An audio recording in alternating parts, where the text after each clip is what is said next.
Don't you know that a secret yearns to be told, like an open purse yearns to be filled with gold?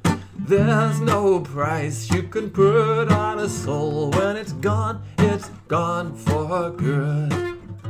When it's gone for good.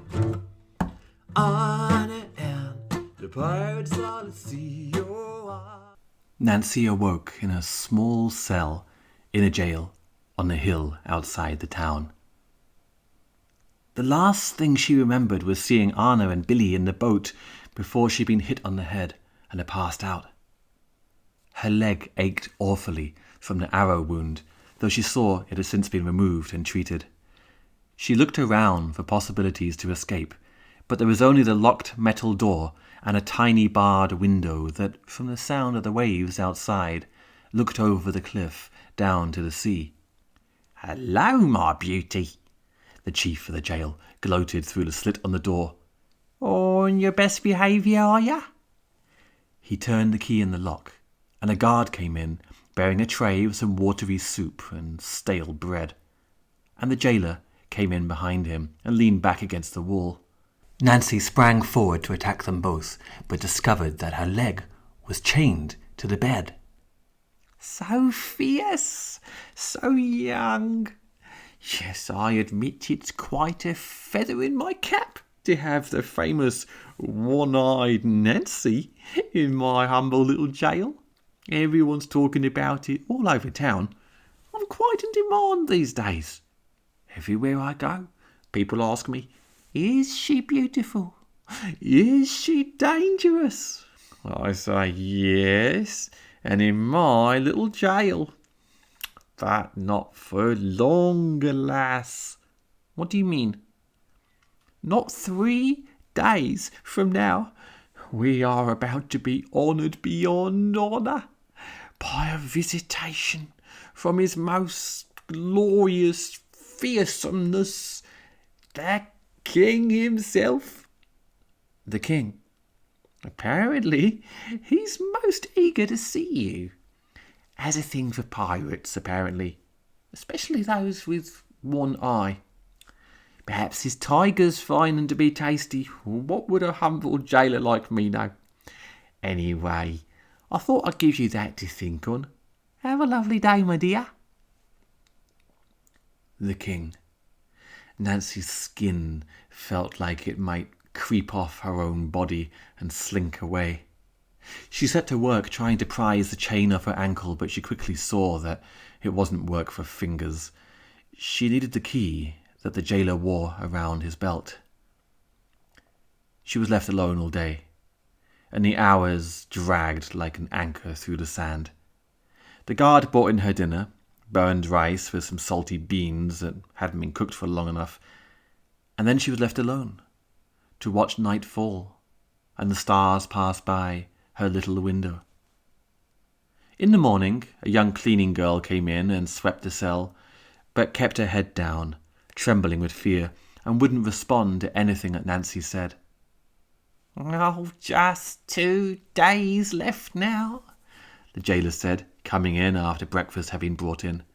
"Just think, soon you'll have the honour of feeding the King's tigers. People often ask me, what is life? And I say it's all about making someone else happy." "Ow!" Nancy silenced the jailer by throwing her fork like a dart at his throat in the hope of killing him and then dragging his body over to get the keys. But the fork wasn't sharp enough, and the jailer just staggered out, shooting hurtful looks back at Nancy. She was given no dinner as a consequence, and the next morning after the cleaning lady came in, the jailer contented himself with gloating from the other side of the door. "What do we do with a wasp? We squash it. What do we do with a snake? We stamp on its head. When I think of the trouble I took to make you comfortable here. Look at you. You've got a bed. You've got a bed. I mean, the ingratitude of it. It leaves me without words. Really, it does. Well, one more day, then the king will be here, and I'll tell him about how you behaved. Oh, yes, I will. Nancy stopped listening and turned her attention to the sounds of the sea. Life came in waves, she had noticed. Perhaps death would too. She didn't sleep that night. The stars dragged themselves across the sky, and morning was no friend when it arrived. The door creaked open, and this time an old cleaning lady came in, bent double, sweeping up. "Where's the young girl?" she asked. "She's not feeling too well," the old lady said. Turning with a laugh, she stood up straight and pulled back her scarf. It was Arna, in disguise, come to the rescue. When Billy and Arna had returned to the sunrise, she told the pirates what had happened and expected them to burst into action to go and rescue their captain. Instead, they looked at each other doubtfully. Pete said, "Yeah, we could go and rescue her, but perhaps our first duty is to the ship, yeah? Best to get it somewhere safe. Nancy will be all right. She always is." "I can't believe this. She's your captain, your friend," Arna cried. Jake put an arm around her. "Yeah, but captain, friends, they come and go, you know. Easy come, easy go. That's the pirate way. So, who wants to be captain? Now, I honestly think I wouldn't be that bad myself. I've got years of experience. We're talking about Nancy here," Arna yelled. "Are we? I thought we finished that conversation." "She's right." Kamea, the cook, stepped forwards. Everyone had a lot of respect for Kamea. She was the oldest of the pirates. She was dark-skinned with long dreadlocks, coral necklaces, and bracelets of bones. "I will go with her, and we'll bring Nancy back." "Yeah, well, all right," Pete said. "We'll give you 3 days, eh? But then we're out of here." "Deal. And Billy will stay here to make sure you don't sail away while we're gone." "Yeah, anyone tries, I'll throw him to the sharks." So Arna and Kamea rowed to the mainland and a quiet beach, and they pulled the rowboat up onto the sand and covered it with palm leaves so it wouldn't be spotted. And then they walked around the town and up onto the hill to observe the jail. They saw that there were 5 guards and the jailer, and that each morning the cleaning girl came in for an hour before going back to the town. "That's our way in," Kamea declared. "Go and make friends with her, and slip this into a tea when she isn't looking." And she handed Arna a little bottle, the size of the end of a little finger, stopped with a cork. "And then what?" "Well, let me worry about that." Arna did as Kamea suggested. She wore a headscarf so she wouldn't be recognized, and she followed the cleaning girl back to town the next day, and when she went into a tea house, Arna did the same. She sat next to her, and when they were both served with tea, she said, "Excuse me, I hope you don't mind me asking, but how do you get your hair so smooth?" The cleaning girl gulped and looked behind to see if Arna was speaking to someone else. I put coconut oil in it." "Coconut oil, of course, that explains it, but what do you do for your skin?" The young woman wasn't used to compliments, and when she looked down nervously, Arna took advantage of the moment to pour the contents of the bottle into her tea. They chatted a while longer, and Arna returned to Kamea where she was hiding in the trees. "What will it do to her?" "Oh, nothing too bad. But tomorrow morning she might spend more hours than usual on the toilet." "Now what?" "Now you will be the new cleaning lady, the girl's grandmother. Yes, I know you don't look old, but with this paste on your face you will. Now come here." The next day, Arna hobbled up to the front gate with a tray of cakes. "Who are you?" the guards growled. "I'm the cleaning girl's grandmother," Arna said, from underneath her cosmetic disguise that made her look decades older. "She couldn't make it today.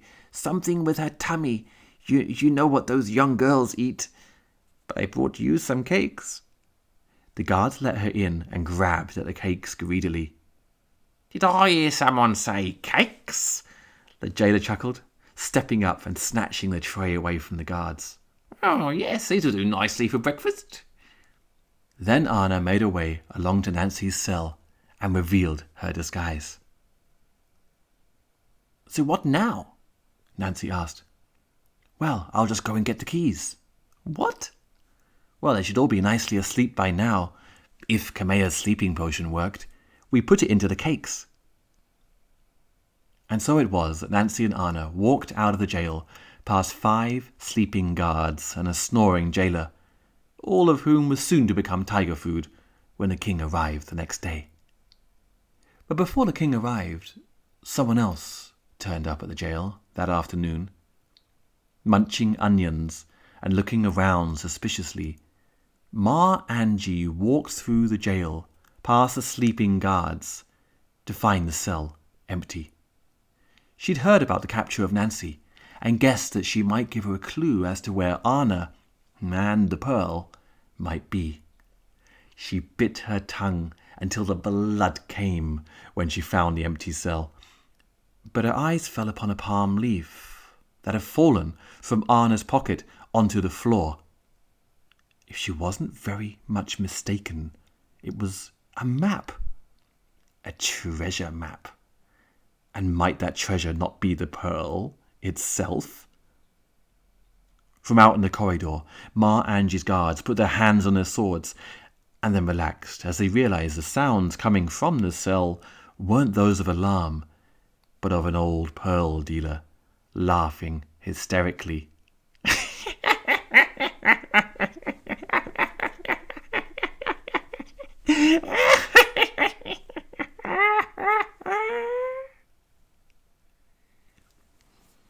In the next episode of Arna and the Pirates, we learn who finds the pearl and how. My name's Tom Thumb. I write and record these stories for you. If you like them, tell your friends. Arna and the pirates all at sea. Oh, Arna and the pirates all at sea. Arna and the pirates all at sea. And they'd never come home again. Oh, they'd never come